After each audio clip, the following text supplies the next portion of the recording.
All right, NASCAR fans, stick with me on this one, because what just came out of Ford Performance might be one of the biggest crossover stories we've heard in a long time. And if this thing actually happens, it could completely change how we look at NASCAR drivers on the global racing stage.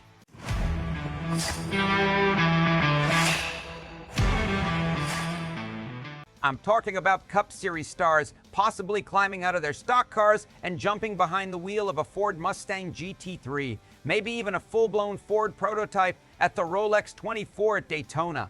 Yeah, you heard that right. And here's the thing. This isn't fan speculation anymore.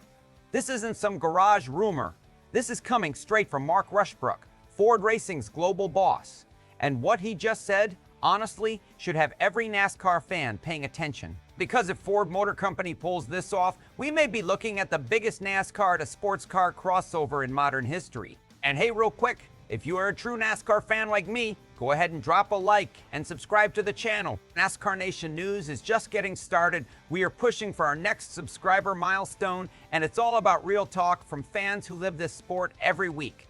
All right, let's get into it. So here's what's going on. Ford is already making huge moves globally. They're coming back to the absolute top level of endurance racing with a Hypercar program in 2027, 24 Hours of Le Mans, FIA World Endurance Championship, the biggest stage in sports car racing.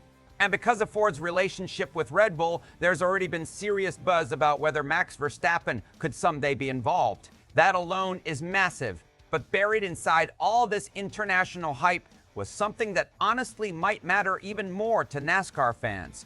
Could Ford take drivers from its NASCAR teams, guys like Brad Keselowski, maybe others from RFK, Penske, Stewart-Haas's former pipeline, and put them in endurance cars? Rushbrook's answer, basically, absolutely possible. And I'm just gonna say it straight, that is huge. Now, if you're wondering where this could happen, the answer feels almost too perfect.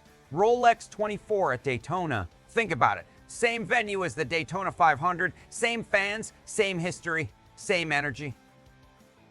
And maybe most importantly, it happens in January. That means it lands outside the brutal 38 race Cup schedule. So suddenly, logistics stop being the excuse. And Rushbrook pointed out something really interesting. He said today's GT3 cars, especially the Ford Mustang GT3, actually share some characteristics with NASCAR's Next Gen platform. Translation, the learning curve may not be as crazy as people think. Now sure, running 24 hours at Daytona isn't the same as banging doors at Martinsville. But these drivers, they adapt. That's what elite racers do. And if anyone thinks Cup drivers couldn't be competitive in GT3 machinery, history says otherwise. We've seen NASCAR guys cross over before, and every single time they turn heads. Now let's talk about the quote that really grabbed my attention. Rushbrook brought up comments from Brad Keselowski last November, and apparently Brad wasn't joking around. He reportedly told Ford if Ford launches an IMSA Hypercar effort, RFK wants in. Not just as a partner, not just as a branding exercise. Brad wants RFK to potentially run the team, and he wants to drive it. Let that sink in. A current NASCAR owner-driver, a former Cup champion, potentially chasing overall wins in endurance racing. I mean, come on, how do you not love that? And Rushbrook's response, I'm not against it.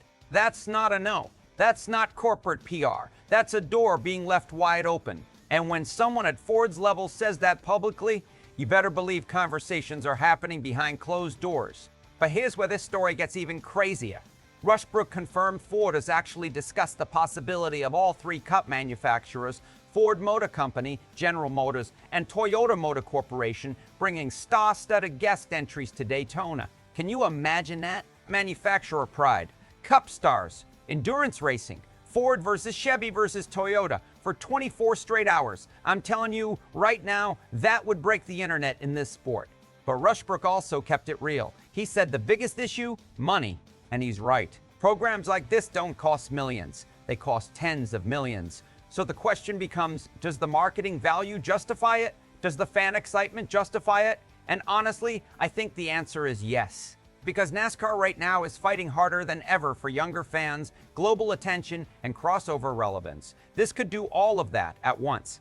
Now, before everybody gets too excited, Ford is still playing this cautiously. Rushbrook made it clear their main focus right now is getting their 2027 World Endurance Championship Hypercar program off the ground. That's priority number one. They're staffing up. Testing plans are coming. Prototype spy shots could start appearing as early as August. And about 70% of the team is already in place. So this is very real. But when asked about bringing that program full-time to IMSA in North America, Rushbrook basically said, "Not so fast." Ford already has over 30 Mustangs racing across multiple series on race weekends. From their perspective, they already own plenty of presence. So do they need more? Maybe not. But, and this is the important part, Rushbrook also said a one-off run at Daytona in 2028, maybe 2029, has absolutely been discussed. And fans, that right there, that's the headline, because that means the dream is alive.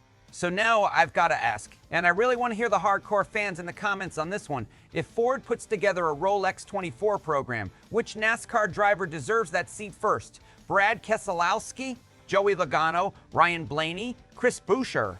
Or is there somebody else you think could shock the sports car world? Drop your picks down below. Let's debate it. And if you enjoyed this breakdown, make sure you hit that like button, subscribe, and join the family here at NASCAR Nation News. Because if this story develops, you already know where the real talk is coming from.